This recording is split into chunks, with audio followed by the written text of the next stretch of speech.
Before you start any demos that involve drilling and tapping, you need to make sure that you always protect your eyes. Down here in your Handyman kit, you will find the Spectra Shatterproof safety glasses. Now, I'm an old man. I can't see without my glasses. One of the nice advantages of these glasses is they will fit over an old man's glasses and protect his eyes, but yet he still has his full vision of where he's drilling. A very, very nice pair of safety glasses. Always wear them when you're drilling. Our first demo is the drill and tap. For the drill and tap, we go to the upper left-hand corner of the kit. We get our drill and tap drill bit. We will need one oversized fender washer, which we will drill and tap. And then we will need a 1/4-inch cap screw that we will screw into the threads to show how effective yet simple this item is. The important thing to start this demonstration, ladies and gentlemen, is to make sure that you turn the chuck very, very tight. You're getting into some extreme drilling here, and you want to make sure that you don't get any spin out when you're working with a tap. So we put the fender washer into the vise. Now, what we're doing here, you could say, Mr. Customer, is we're duplicating a metal door frame in an office building or any kind of a building where your thread rips out on your hinge screws, which is a common problem for maintenance. In this case, we can drill through with a larger drill bit than the older ripped hole, and then we go through with the drill and tap after drilling. The tap is behind that, and we will be tapping all in one motion. Now, when I drill, I like to hit the thread, the drill bit, and the metal I am about to drill. Time out. You notice that we have a real clean start to our hole. Any of you out there that have ever drilled into metal know that you first have to center punch. With our drill bits at Handyman, all of our drill bits have a 135-degree split point. What that means to you and your customer is the very point has a microscopic split to it, so it will self-center punch. The sign of a good drill bit is when you're not shooting chunks of metal all over the workbench. It's also the sign of a good cutting fluid. Cool cut keeps the chips close to the drill bit.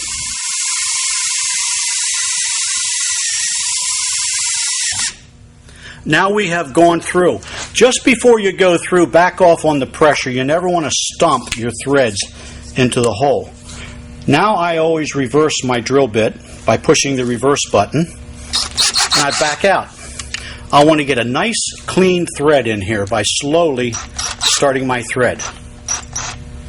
And it's always best to put some tapping fluid on, clean off the chips and so forth. Now you're ready to tap, all in one tool.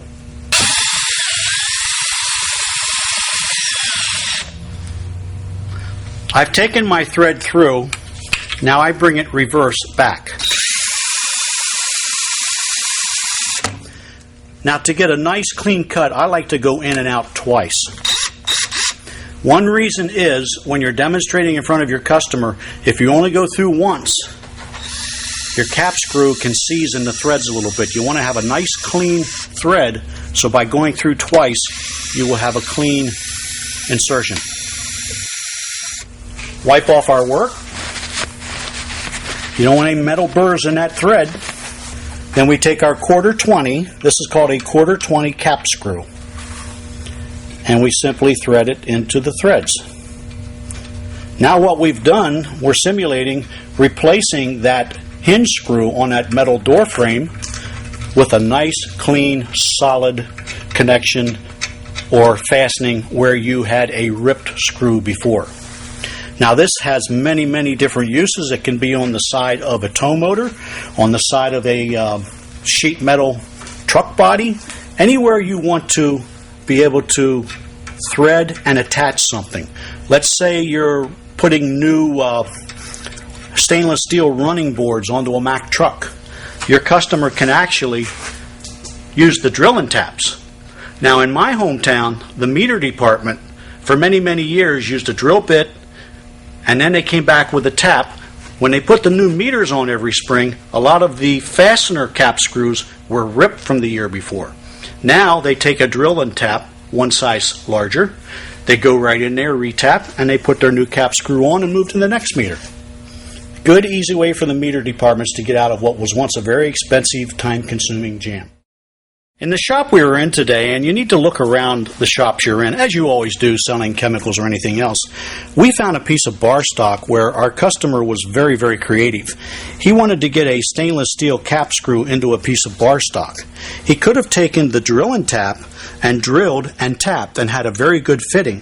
What he did was he drilled the hole inside there, and then he welded a nut onto the outside.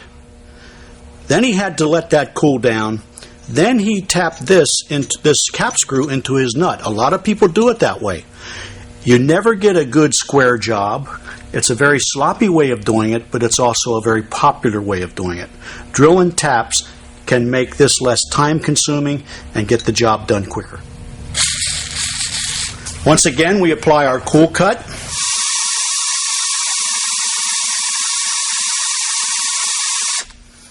Once in a while I will stop, pull the drill out, and take a look at where I'm at. You never want to thump the tap threads into this metal surface.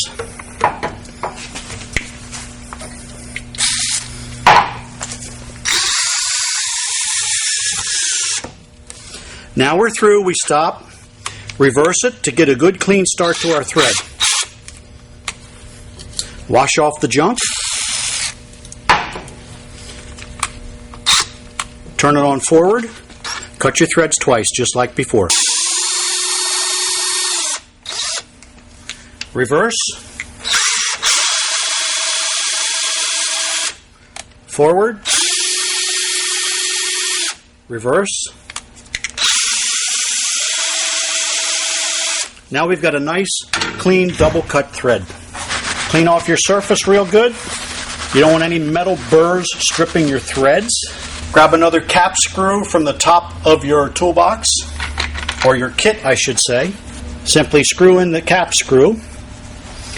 So which is a cleaner job? This from Handyman, or this from your Handyman customer? Of course, this is the cleaner cut.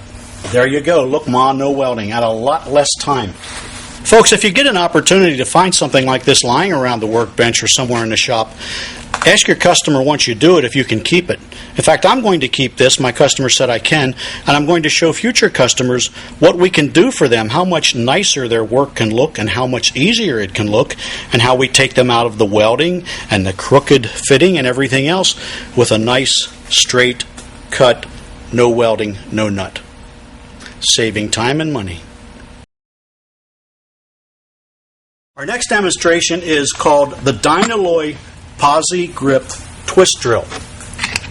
You go to the upper right-hand side of your toolbox. It has a triangular cut shaft, which means it will not slip in the drill shank. It also has the 135-degree split point, just like your drill and tap. No pre-punching, no center punching. This will center punch for you without having to do that. This drill bit is exclusive because it is manufactured from M7 aircraft hardened steel. M7 steel is used on skyscrapers so that when bad hurricanes push them, they will bend but they will not break. M7 steel is used on aircraft superstructures such as the wing superstructure so that when they hit turbulence they will bend but they will not break. This drill bit will break.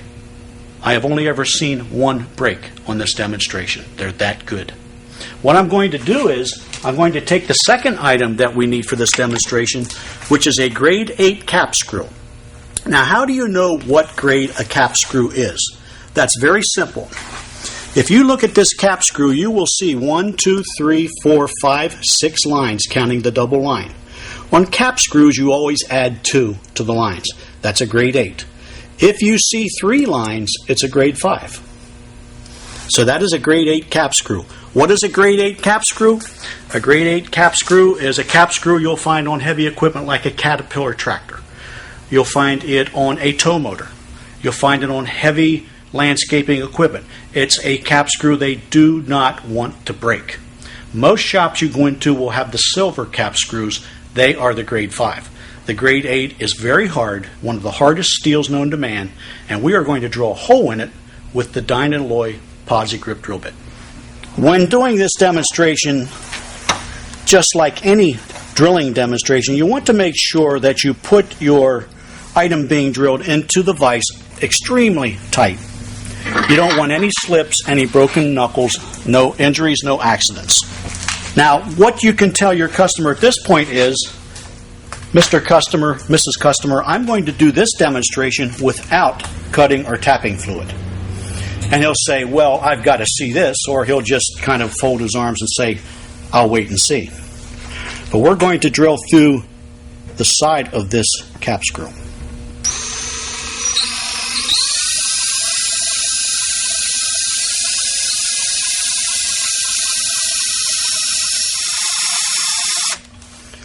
No center punching,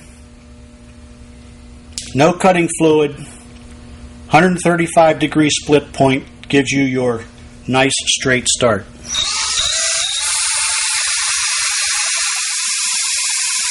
When I get about this far, I like to pull out my drill bit and see how far I am. If you look in there, you'll notice I'm just about to break through. That's the point you really want to slow down so that you don't go stumping your drill chuck into the vise and messing up your work. At this point I stop and I ask the customer what he thinks of all the smoke from the heat, and he says, what smoke? These drill bits, because they're M7 steel, do not heat up that much compared to other drill bits.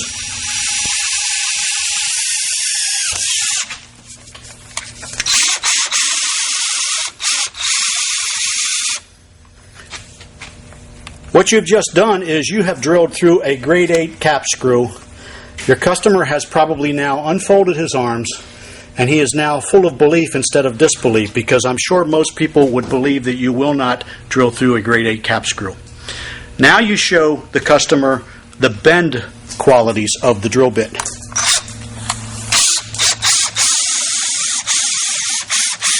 At this point, most drill bits would have broken.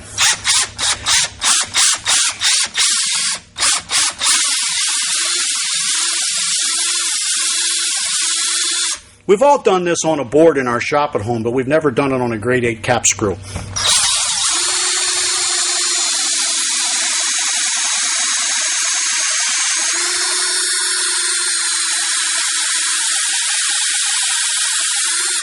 Bend but not break. Go back to its original form. That's the demonstration on the Dynalloy Posi-Grip drill bit. A good hole every time, and your drill bit goes on and on and on instead of burning up on one hole and needing to be replaced with another bit the next time around. Most of your customers do not, again, have a drill bit in their shop that will perform, such as the Dynalloy Posi-Grip drill bits. They come in 2 different lengths. They come in jobber lengths as well as the mill length. Now this happens to be the jobber length. The jobber length is the short bit that you use in your workbench. The mill length would be the drill bit that is used on a drill press. For the next portion of our demonstrations of our Handyman kit, we will go into the top section, which we like to call mainly over on top left, the tool section. We're going to start out with the Cobra Pliers. Now you'll notice in your Handyman kit, for quick reference, we have done what no other company has done. We have categorized and inventoried everything that you should have in here, including the stock number. So if the customer buys the 10-inch Cobra Pliers, for example, you know it's code 113519. You can quickly go to your price list and write the order. The Cobra Pliers is made in Germany. It's different because it locks. Unlike a lot of your heavy-duty pliers and channel locks, they do not have this patented spring lock. you can actually make a wrench out of this pliers. All you do is push in the lock button, take it down, notice the ridges in there, it locks into place. There you've got a very large wrench. And you're not going to have a broken knuckle because it's locked. You want to have a small wrench, you go the whole way up here. Once again, it is locked into place. You want to go up to around, let's say, a 5/8, you're locked into place. Cobra Pliers has a very, very nice Nipex plastic handle to it, and the Cobra Pliers comes in 5 or 6 different sizes. They range from 7-inch to this 10-inch, right on up to, I think it's 22-inch. If you've ever seen the big channel locks that some of your customers have, or the large pliers, 22 inches, wouldn't it be great to have one with the Cobra lock to it? Where does it get its name? What does it look like? A cobra. Now we're going to show you our wire stripper and our metal cross-linked wire. Please pay close attention. These are 2 of our best items in this box, and they are what really makes Handyman stand out from the competition. First of all, our wire stripper is different because most wire strippers would be cutting like a pliers. This one cuts and spreads. Therefore, it's going to pull the rubber off of the cross-link wire without cutting through. Did you ever take a pocket knife and cut through wire when you're splicing, and you always seem to cut that little piece of wire and lose some of your conductivity? It's not going to happen here. The other item we need for this demo is in the lower right drawer. This is called our metal cross-linked primary wire. Now, most shops you go into, you will find that they have primary wire of different sizes, but it is solid wire. Now, I'm going to use our wire stripper cutter tool here in the cutting area to cut a piece of our metal cross-link wire off. Notice the shortcut? Now we're going to strip the end, but before we do, I want to show you one of the reasons why this product is so much better than primary wire. Primary wire is a solid piece of wire. Did you ever take a clothes hanger and go like this? If you go like this, it's going to stay like that. Primary wire is slowly going to bring its way back up. It's flexible because it's got cross-linked wire. If it is in under a hood and it's like this, it's not going to break because it's got many flexible cross-linked wires inside instead of one wire that heat can make brittle. This also is good to temperatures about twice the temperatures of regular solid primary wire. Here's the cool part, and it took me a while to figure out how to use this tool. Let's say you want to put a butt connector or a house connector onto the end of this wire. Just place it in here about where you think you want your pull to be. Do you notice how easy it pulls things apart? Also, please take note, there are no cut strands. I could do this all day, there will be no cut strands. I once had a customer tell me, "Gee, Rod, that looks cool for motorcycles. You know, a lot of times in motorcycles, we have to go to the middle of the wire and splice something."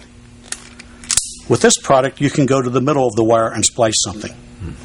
It also has a spring load here. As you notice, it will go to any gauge wire that fits in here and strip it, not just this 14 gauge. That is what we call our wire stripper tool. It is also a crimping tool, but it is a crimping tool best at average. We're going to show you a crimping tool in a few moments that goes as a Part B sale, with this being the Part A sale. Oh, by the way, before I forget, I also keep my boa wrap in my Handyman kit because it just seems to go with the Handyman stuff. I also keep my Python tape from Momar in my Handyman kit because it goes with this stuff more than it does my chemical bag. Two other tools I would like to show you are cutting blades or saw blades. If you're a man or a crafty, handy lady out there, you have all, including me, broken many hacksaw blades in your lifetime. We have a hacksaw blade that is as good as any on the market. It's made by Lennox, and it is called the Superflex Hacksaw blade. You notice this one has very fine teeth in it. They are measured in teeth per inch. The finer the teeth, the harder the metal that you're cutting. Also, you could not do this with a hacksaw blade. It would have broken by now. That's why they call these Superflex hacksaw blades. I have been demonstrating this rather bent blade to customers for months. Unlike a piece of clothes hanger wire, it won't break through this routine. Just keep on doing it. Multi-metal, flex-proof hacksaw blade. For our next demonstration, we're going to get the Part B tool to the Part A wire stripper. The Part B tool is the ratcheting crimper. Before I got into selling hardware, I didn't know what a crimping tool was, let alone a ratcheting crimper. But if you listen closely, this ratchets closed and gives the customer a good crimp on their electrical connections every time. Another feature it has is it's color coded for your different gauge wires. See the red, the blue-green, and the yellow. After you crimp, you simply squeeze and release. What we're going to do now is we're going to go down here in the kit to the electrical department. We're going to show you with the Crosslink primary wire and also some items out of the electrical department how you can fasten wires better than anything out there in the industry. We're going to show you what a multi-link butt connector is and how it works.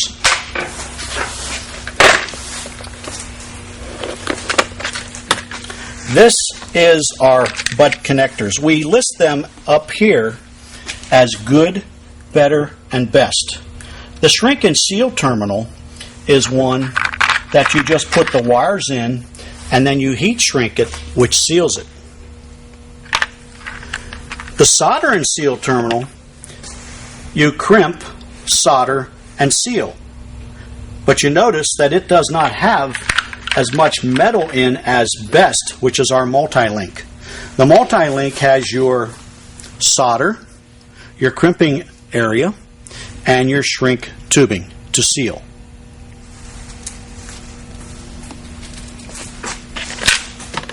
What I'm going to do is, first of all, I need to cut 2 pieces of wire.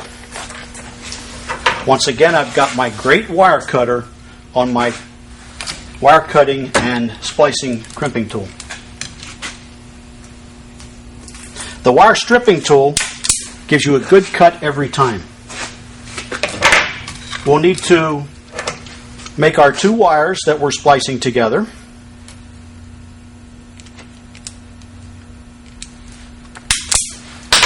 And we'll put this away so that it's not in our way.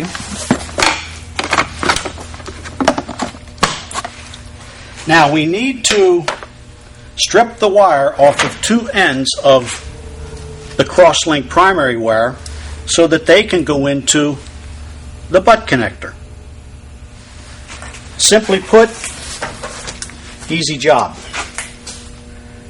Determine how much you want to take off. In this case, almost 1/2 inch. That's simple. Now to the other wire. Almost 1/2 inch. There. Another nice feature here is I took too little off. I just go back and take the rest off. Now I do like to turn my wires around like this to make them a little bit more stiff and rigid. That's the nice thing about the metal Crosslink primary wire. You can make that nice point to fit into that butt connector. A butt connector means it is a connector that is the same size on both ends and gives you a straight through connection. There are T connectors, O connectors, all kinds of connectors, but this is a butt connector. Now, once again, we are going to crimp, solder, and seal. We take our ratcheting crimper in the blue-green mode because that's the size. We must crimp this wire that we just put in.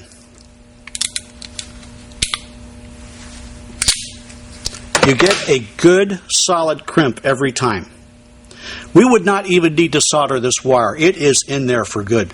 There is metal holding that wire to this butt connector. Now we need to fasten the other side. Once again, my wire's a little too long. I don't do this for a living, so I just cut a little bit off. Like that. You want to have a good clean connection without seeing any of the copper wire through your butt connector. Gives the customer peace of mind knowing that wire's back there underneath that metal. Once again, go to the blue-green, to the matching blue-green to your butt connector, and then crimp. We have now crimped our connection. Now for the next step of this demonstration, we need to get out our mini heat gun. In our electrical box, we have what we call our mini heat gun or mini flame torch. We also have our Momar lighter. This heat torch is really nice because, number one, your customer can have a heat torch in the workbench somewhere that doesn't take up a lot of room. Secondly, a nice feature to it is you can adjust the flame up and down with this simple adjustment here. Always turn it on high to light it. And of course, don't point it towards your customer's face, please. Your torch is lit. You're finished with your Momar lighter. Now that's an awful lot of flame there. You may want to take it back to there where you've got a minimum flame. I don't think that's enough. I like to do it right in the middle. Now we simply, and this is very important, never get your flame to where it comes in contact with your butt connector. Your connection should always be heated, melted, and sealed without being burned. So here we go. Always work from the center out. Heat rises, don't worry, it will start to melt. You notice your shrink tubing started to shrink? There is a soft plastic inside of this butt connector that has a sealer that will seal against your wire. The plastic on the outside is much harder, and it will give you good corrosion resistance to acids and alkalis. Once again, I'm not hanging around too long in any one spot because I don't like to burn up my connections. Notice what's happening? We're shrinking and we're sealing. What are we sealing from over here on the end of the shrink tubing? We're sealing from moisture. Moisture is the killer on electrical connections. You get rust, you get corrosion, you get shorts, and you lose your contact. In this case, you notice our butt connectors being a little stubborn, so I have to get the flame up a little closer. But when you have to get the flame on the butt connector, don't hold it in one place. Keep things moving. Show your customer, and I'll time out for a moment here and show you we now have nice tight seals on both ends of this butt connector. We've now sealed out the moisture. Now we want to finish our soldering. You do not go into the solder and just cook it straight. You work it from the center out, the center out. You'll notice the solder will start to melt in and seal that connection. This is the best electrical connection on the market today. Many connectors seal, many connectors solder, many connectors crimp. This is the only kind of connector that will do all three: seal, crimp, and solder. This is the best electrical connection that your customer can buy. Always turn your torch off before you finish. That way you're not going to burn the house down. You now have the best electrical fitting on the market today. Of course, you do not let your customer touch it until it cools, but that is a good fitting. You have shrink tubing, you have melted solder on those wires that are overlapping each other in there, and you have double crimps. No better connection out there at all. It doesn't matter if you're repairing your 4 or 7 volt border lawn lights along your sidewalk at home, or whether you're under the hood of Dad's car or your wife's car, whatever. This is the best electrical connector out there, the multi-link connectors from Handyman Hardware. The second item I'd like to show you in cutting blades is the Lennox demolition grade. I call them Sawzall blades. The book calls them reciprocating saw blades. We've all seen accidents out on the highway, unfortunately. If you've ever seen the fire department there and they're sawing away, there's a good chance they're using a demolition grade Sawzall or reciprocating saw blade. Now we have in our book all of the different types and sizes of reciprocating saw blades or Sawzall blades. We like to carry the grandma of them all, the demolition grade. These are fantastic. You can use them to cut tree roots out of the ground or to cut little girls out of wrecked cars. Very, very useful saw blade and very long lasting. What I'd like to do now is go to the top right of the kit and show you our electrical tapes and our electrical insulators. We carry 3M Super 33 Plus tape. It is the best electric tape out there. We all have electric tape at home, but we may not all have 3M Super 33 Plus tape. The nice thing about this product, and the reason it's different, is because number one, it's not brittle like most electrical tapes. Most electrical tapes, when you take them, and I'm sure you've tried before on some of your tapes, and you pull them, they snap right away. This has a 400% elongation rating. I don't think I'm strong enough to snap this. That's one of the qualities of this tape. It expands and contracts with the weather change, as you can see. Secondly, it is very strong. I'm going to use a chair to show this demonstration, just as you should. Now, this chair looks like a light chair because it's a folding chair, but it is a very heavy chair because this plastic on here is neoprene or something because it's heavy. But what we do in this part of the demonstration is we take a couple strands of Super 33 tape around the chair. Always go around the end here a couple times, and then go back here and go around there again. I don't know if you want to call it snap rating or what do you want to call it. I call it strength. Take the Super 33 tape, lift up the chair, show the customer. Now if he says, so what, all tapes will do that, ask him to get his electric tape and we'll try it on his electric tape. Super 33 Plus Scotch electrical tape. Our next item in the electrical tapes and sealants part of our kit is the Easy Seal Electrical Moisture Sealant. This is uncategorically the strongest moisture sealant that you can find out there. This is used by utility companies underground on water pipes, electrical conduits, you name it. It is very, very strong. It seals out water, it seals out moisture, and of course it seals out the environment. It comes with a plastic back on, as you saw, and it also is cut up in pieces for demos in your kit. The demo pieces are there because it comes in a large roll that would not fit into your kit. Now what you do is in this demonstration, you notice how tacky that is. It will stick to just about anything short of water. Take a penny, stick the penny about 3/4 of an inch in there. Bring your two sides together. Press the Easy Seal moisture sealing tape together. Here's where I want to use the word dielectric. This product has a very, very high dielectric rating.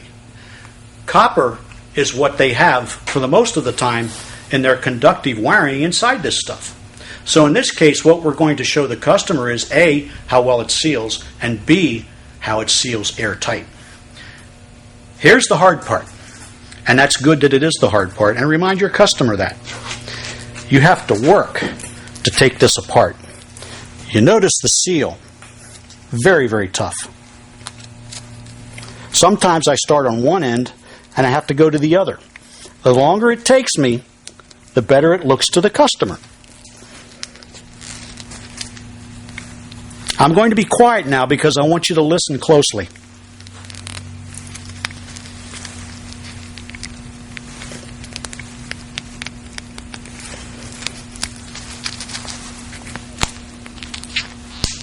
Did you hear that pop? It was an airtight seal.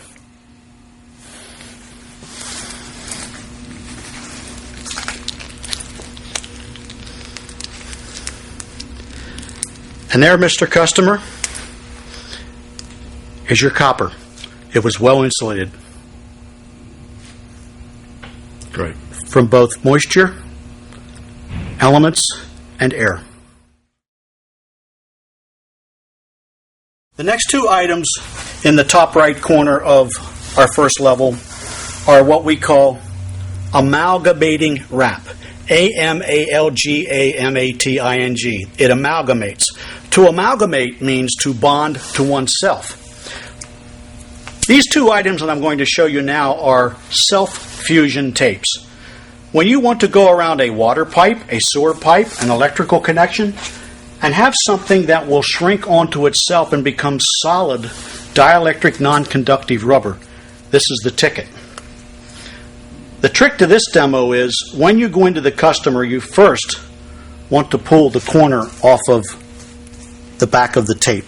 Pull some of the backing off, but you never use as much of this tape as you think you're going to need. Why? Simply put, it stretches before it shrinks. We have this scissors in this kit for many reasons. This is just one of them. Amalgamating wrap is really cool stuff because it stretches and it seals. I'm going to take this pipe, and let's say there was a slight trickle water leak here. Or in this case, a gusher. This would not stop a gusher.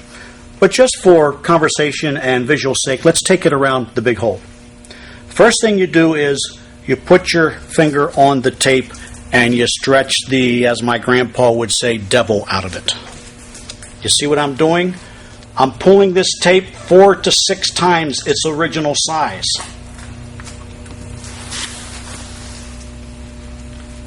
Why am I doing that? It is a self-fusing tape. The tighter you pull it, the tighter it is going to fuse onto itself.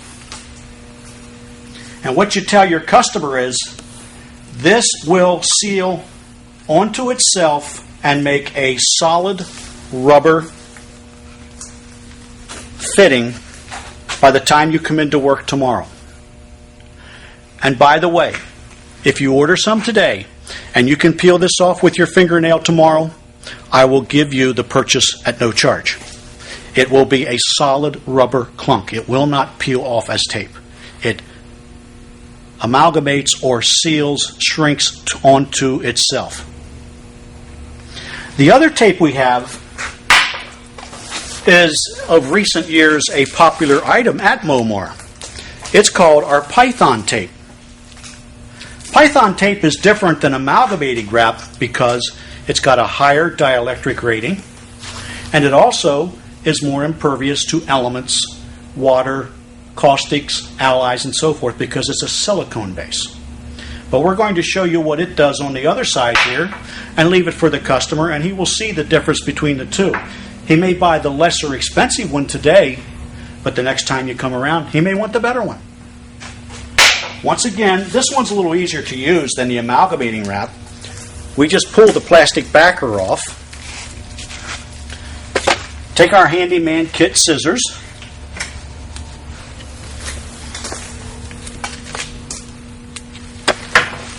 once again, stretch and wrap.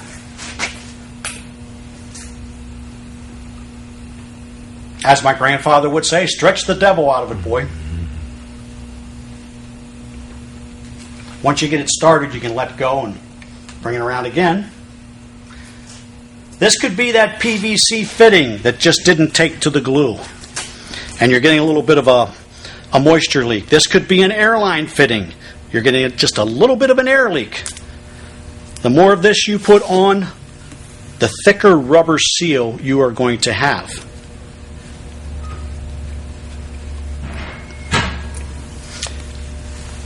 Self-fusing tape. It fuses onto itself. Amalgamating wrap and Python tape. Tomorrow, they'll both look like solid rubber. Python tape has a smooth finish and will be harder for things to abrade and wear off than the amalgamating wrap. That's why the amalgamating wrap costs less than the Python tape. If it were me, Mr. Customer, I would buy the Python tape because it's going to last 3 times longer. Our next product is called E6000. It is an adhesive, and it's one of my favorite products in this kit because of the demo that sells itself. First of all, it's down in this compartment. I happen to have E6000 clear just as you probably do in your kit. E6000 is for indoor use. Now, UV 6800 and some of the other UV rated products in our book mean for outside, and they're impervious to sunlight. What this product does, I'm about to show you on a demonstration. And this is one that you can try at home if you want to demonstrate the stuff. Take a cookie sheet. I feel like Rachel Ray. Take a cookie sheet and drop some E6000 onto it. Notice the glob, how high it is. That's at least a ½ inch thick when it first goes on. It's what adhesive experts, which I'm not, call self-leveling. Why is self-leveling so important? Let's say you have the UV 6800 and you're up on top of a roof and you've got that pesky skylight that continues to leak all the time. You want something self-leveling to get down into the cracks and crevices of the roof and self-level and give you a nice seal that the rain will run off of. This product has great adhesive qualities. Now what you do is, at home, you take some wax paper, just like Mom throws her Christmas cookies on. Now, first thing I'll do is I'll take the wet stuff away from here so I don't get it on my clothes. Lay it aside. Now I will take the wax paper apart.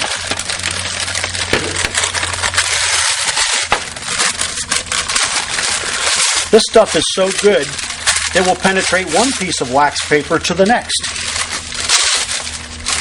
What we want to do is, once again, take our Handyman kit cutting tool. This was put on the cookie sheet about 48 hours ago at my house. Cut 2 straight edges. You don't have to be neat. And then you'll want to cut this into strips. Now I'm only going to cut 1 strip, but you can cut it into, and you should cut it into, all the strips that you can get out of it, because you'll want to show it over and over again without having to make new strips all the time.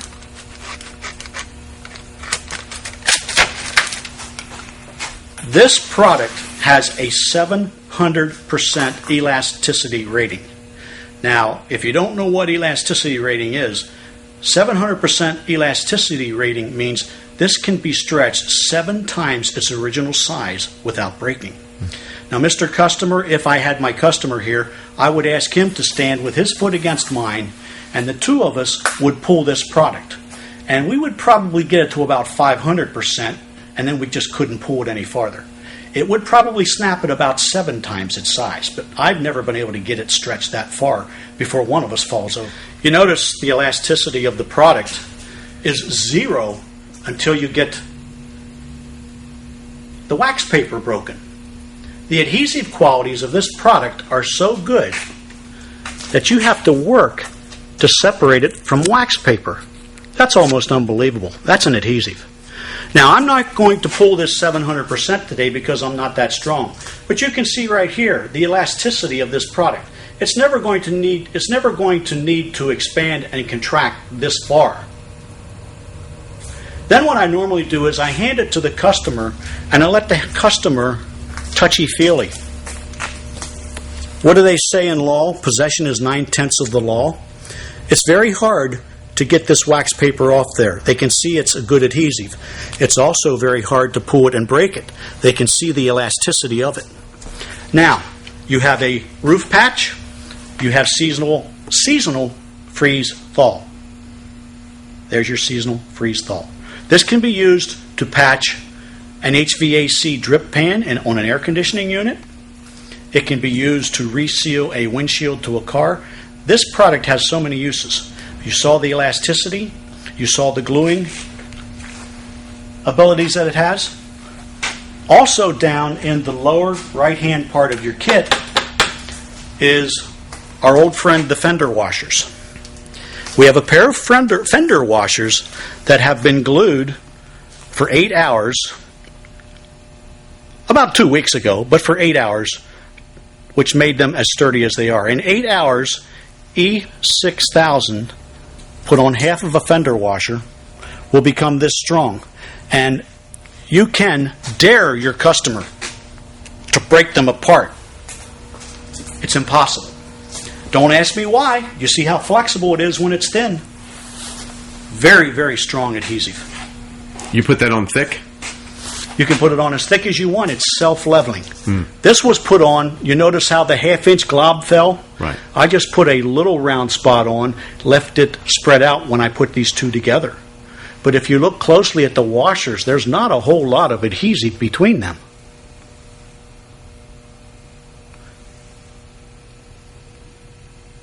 It's a great moisture seal. It's a great adhesive for almost anything. It says in our catalog that this is one adhesive you could put in your sales kit and sell to everybody. It's a great adhesive. E6000 and UV6800. It comes in cartridges, and it comes in the 3.7 fluid ounce tube. It comes in black, white, gray, and clear. We're going to return back to the electrical tray in our kit, and we're going to show everyone how heat shrink tubing works. Now, there are several types of heat shrink tubing. This one happens to be one that has a soft inside and a hard outside, just like our butt connector. Heat shrink tubing can be used just like our multi-link connector to seal fittings. Sometimes a customer will have butt connectors that they think are good, but they're just not quite sure. They will put heat shrink on them rather than go to a new connector. In this case, we're going to take what is called a ring tongue out of our electrical drawer. The ring tongue, second bin back. A ring tongue is your multi-link once again. Crimp, solder, and seal. And we're going to put it onto the end of our previously butt connectored, for lack of a better phrase, Crosslink primary wire. With, of course, our wire stripping tool. Once again, cut the area of wire that you want to strip off. Not enough? Take a little more. Turn the ends. Put it into the ring tongue. Now you want to do what? You want to crimp. There's your blue-green dot in the middle. So you go to your blue-green dot in the middle.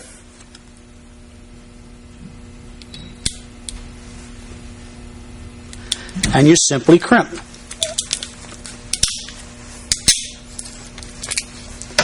Now you've got a real good crimp. Now we're going to seal this just for notoriety's sake.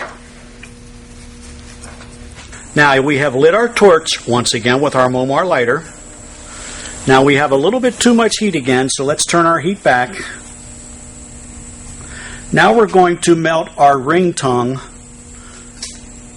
and solder and seal. We're going to melt our shrink tubing, our solder, and our seal. Because we do not have a better way of demonstrating shrink tubing today, we're going to show shrink tubing on top of this multi-link connector. just to give you a general idea of how it can help. Sometimes butt connectors will become aged. I don't care how good they are. They become cracked, they become brittle, and the customer doesn't want to take his electrical contacts apart. He may just wish to take his screw out of here and put shrink tubing on it. We're going to take a piece of the red shrink tubing from the electrical tray and cut it off for demonstration purposes. Now we're going to go up over our primary crosslink wire, over our multi-link. Now you could cover your multi-link. In this case, we're going to what we simulated to be an old ring tongue connection that's cracked and going bad, and the customer wants to protect it once again. This is how you do it with shrink tubing. First of all, please move your fingers back to the line. I've made the mistake enough of times of forgetting to do just that. Once again, keep moving, don't burn. You notice how it is shrinking and self-fusing itself over top of that old fitting. Now you notice out here at the edge, a little bit of moisture is starting to show. What that moisture is an adhesive coating inside of the shrink tubing that gives you your moisture seal. See the black shiny stuff on the top there? That's the adhesive. I'm just melting the back end right now to show you where we're going here. See the adhesive at the end? Now that you've got your adhesive at that end, go up here and melt and get your adhesive running out this end. Always get your adhesive working first. That way you know your ends are sealed. The adhesive is like a liquid non-conductive rubber. Once again, your customer takes an inexpensive piece of tubing and he's shrinking and he's sealing. Now you may wonder, why does Rod's middle of this shrink tubing not shrink? Well, you have to remember, we have our butt connector and our solder fitting in there. But the important thing is, look at the sealant on the end here. No moisture, no air, no corrosion, no alkalis, no acid are going to get in there and hurt our wire joint or wire fitting. Try not to let it flame up. Nobody's perfect, least of all me. You see your adhesive starting to come out the end? We've gone about as far as we can go on this without starting to burn it now because it's shrunk onto the old butt connector. What we have here now is the adhesive coming out the top, out the bottom. Shrink tubing gives you a double insulation for areas such as heavy equipment that are out in the weather that take a beating. Shrink tubing is very popular. Shrink tubing is also popular in hospitals where they have equipment that they do not want to break down during surgery or medical testing. The biomedical labs. Shrink tubing is popular there as well. Also, many other locations use shrink tubing. Moving right along, we're still in the electrical drawer or tray, and we're going to show you what we call low profile cable or low profile safety ties. And the reason that they are safety ties and low profile is because of the low profile turned edge that they have on the female end of the cable tie. Did you ever reach under a hood to check the oil, or go over to work on your battery, or reach up under your dashboard and out you come with that big long scratch on your arm from that darn sharp corner on that cable tie? Our safety ties do not have that problem. All you do is put your tie around your wire connections, whatever it may be, and pull it. And what you have is a low profile safety tie. It's the best cable tie in the industry, and also the safest. It's a good item to show to safety managers in your plants. Our next item comes out of the fastener drawer with the tool from up in the top tool bin. What this product is, it's called a grip insert. GRIP-N-SERT. Grip inserts are very, very valuable to use to replace stripped threads. You go into a school, an office building, anywhere where they have a metal door frame. They have hinges. And this is just one of the many examples, but it's a very, very easy example. You go into a school where they have that metal frame or an office building. The door frame, the threads rip out of the screws that are holding the door hinge up. What do? Well, a lot of times they don't know what to do. But what you do in this case is you take a larger drill bit, a 1/4-inch drill bit, and then you put your grip insert in there and your 1/4-20, and I'll explain what 1/4-20 is in a minute, screw. Now, the way we start this demonstration is very simple. We have, once again, the old famous Handyman oversized fender washer. It's going to be your right-hand man throughout all of your demos. And we also have what's called a 1/4-20 grip insert. And I almost forgot, we also need a 1/4-20 cap screw that is right next to these items. So here's your grip insert. Here's your oversized fender washer. And here is your 1/4-20 cap screw. All you need to do is take the tool, the grip insert tool, and screw the grip insert onto it, like so. Simply walk over to the door, put the threaded insert into the newly drilled 1/4-inch hole, and then start to crimp. Now I'm going to stop right there and turn it this way where I can get more torque. I'm not that strong and I don't have a door frame to lean on, of course. Notice what's starting to happen.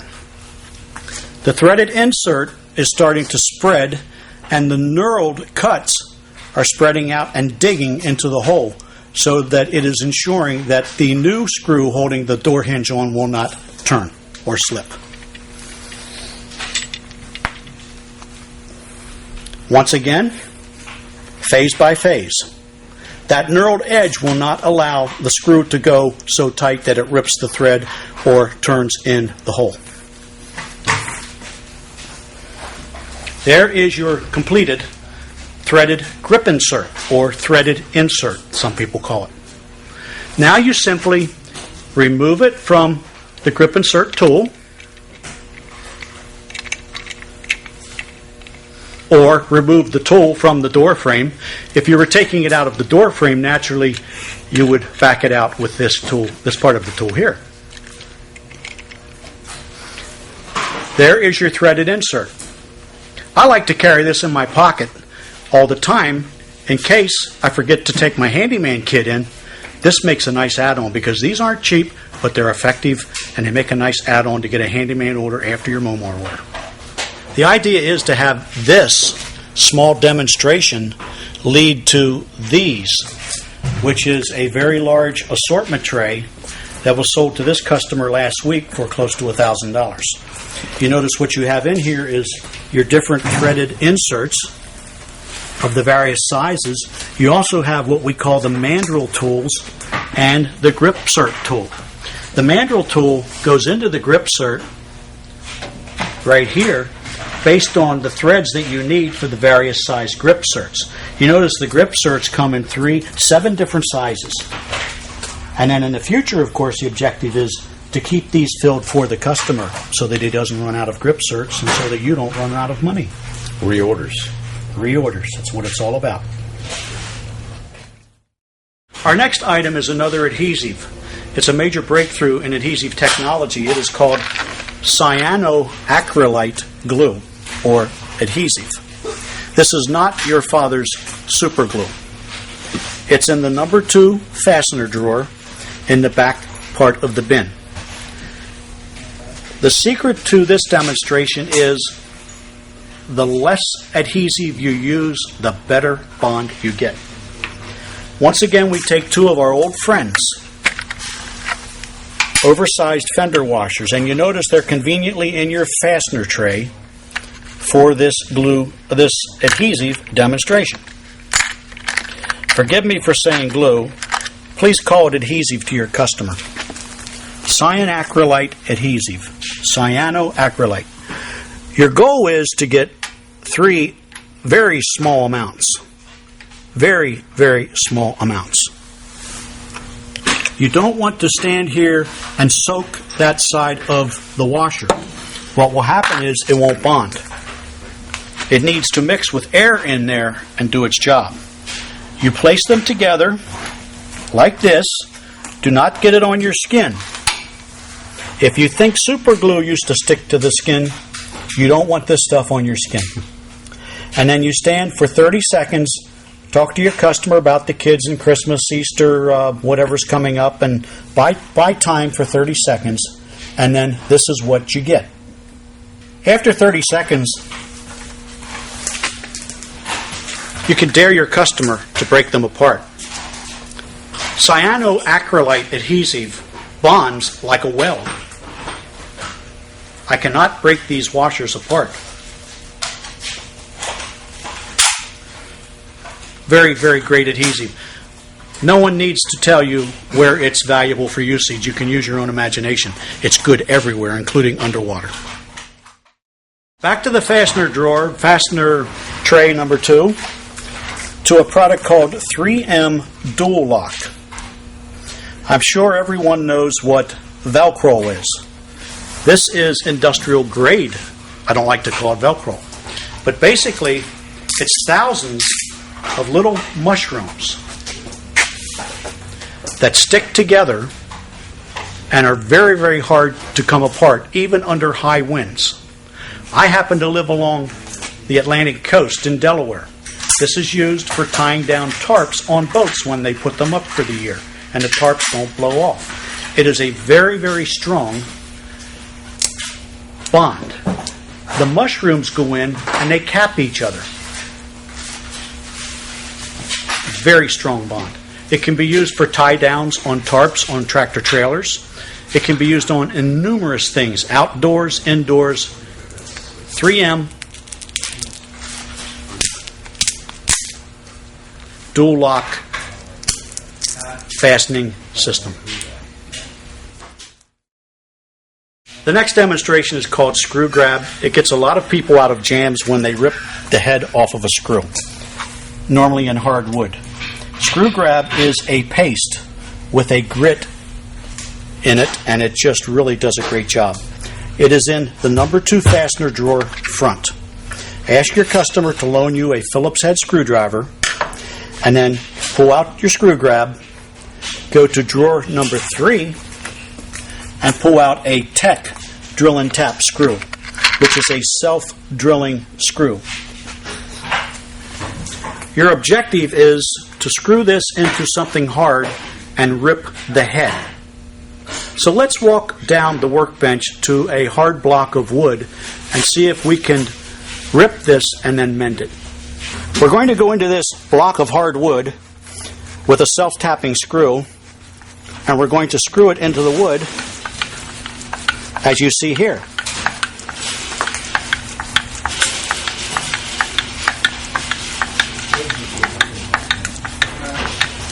Keep on turning.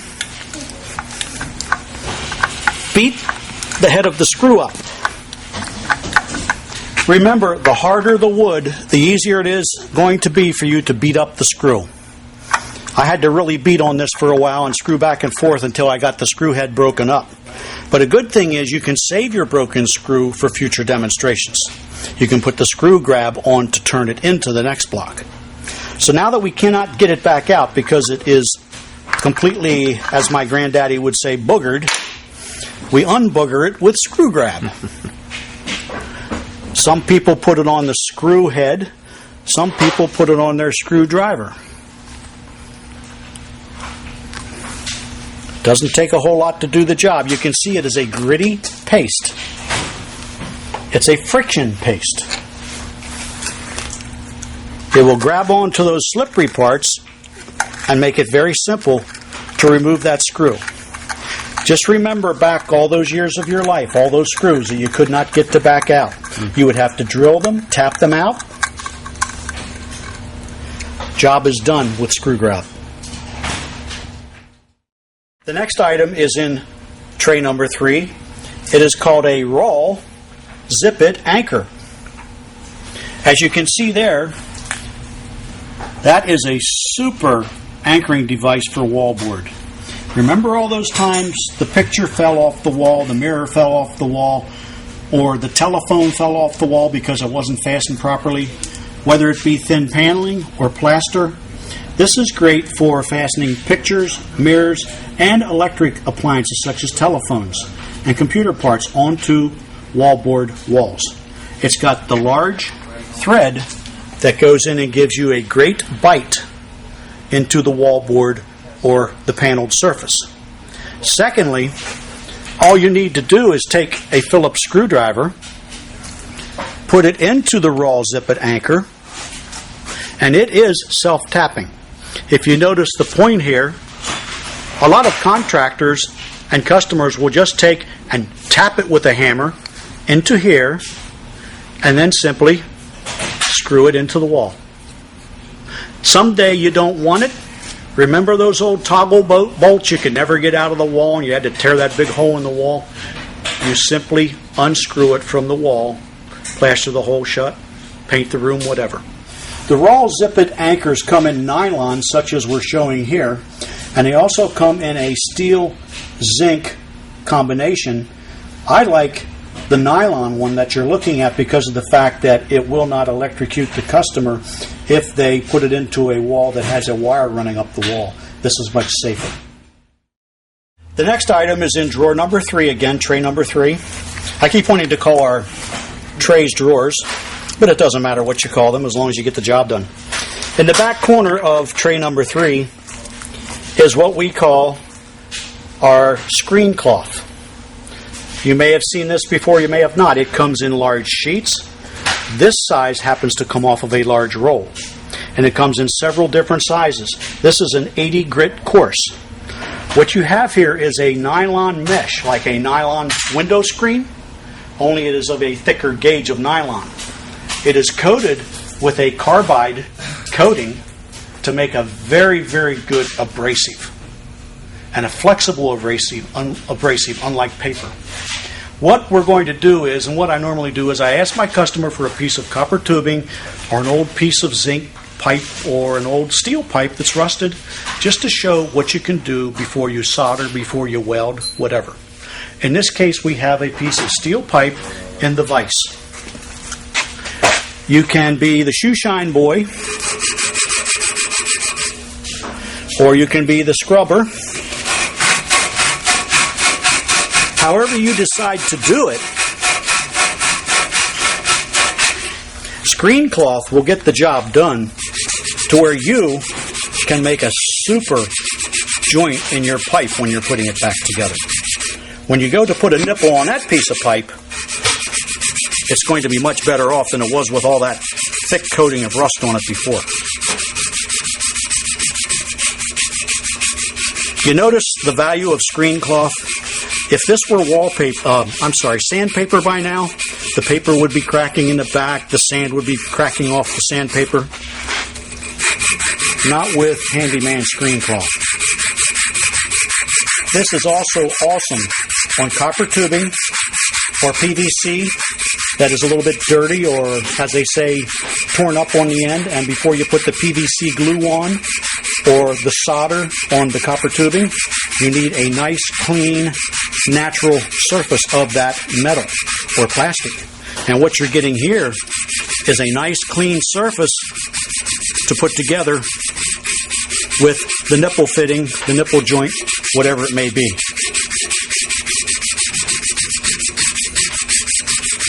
Screen cloth from Handyman. Our next product has 2 demonstrations because it's a 2-part product. It is called Q-Bond Industrial Adhesive. Q-Bond is located in tray number 2 fasteners. It is the 2 containers that are next to each other. You'll notice in your kit you'll probably have 2 sets of each. But you take Q-bond part A and Q-bond part B. What you do is with Q-bond part A, one of the worst things that can happen on a job site is at Beer 30 Friday afternoon, an O-ring tears on an HVAC unit. And that guy can't go home until that system's fixed. Well, he can't find any O-rings. The guys that sell them are closed. How's he going to fix that O-ring? He's going to fix the O-ring with Handyman Q-bond. And here's how. Here's how your customer can quickly and simply repair that pesky torn O-ring. A few drops, don't get it on your hand, of Q-bond on one side. Place the two together. Try to get them straight. Now they're together 1 to 12. 1, 2, 3, 4, 5, 6, 7, 8, 9, 10, 11, 12. New O-ring.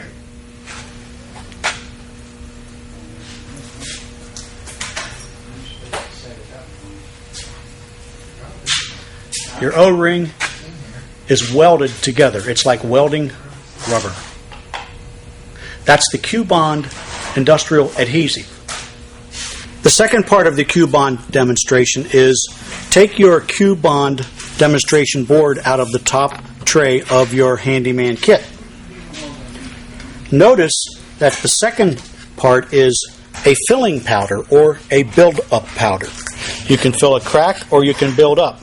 You can adhere a broken mirror back onto a car with the Q-bond adhesive and the filler powder. Let me show you how this works. It's very simple. We'll take a small amount of Q-bond adhesive and place it on the workbench, about the size of a dime or slightly smaller. And you don't need to use much of Q-bond Part 2 filling and reinforcer to get the job done. There also is a Q-bond Part 2 gray filling and reinforcer. It comes in 2 colors. We're going to take the black and spread a small amount on the adhesive. I never did know what a small amount is. Well, you want to hope your customers waste a little too, I guess. You give it about 10 seconds to set, and then you blow it off, or if you don't want to blow it on your customer, you can take your Q-bond brochure and fan it off.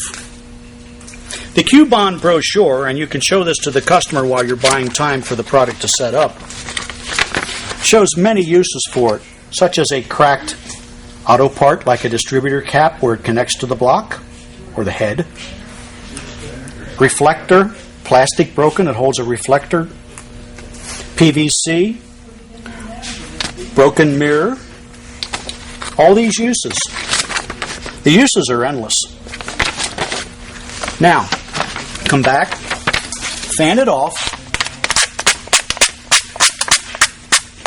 What you have is a very hard filler or substance. What I'm going to do is take the butt of my screwdriver and beat on it to show how hard it is after about 30 seconds. If we shoot the camera on it from above, you'll see it's just as hard as rock. It's been beaten on and it is as hard as rock. What you have is this.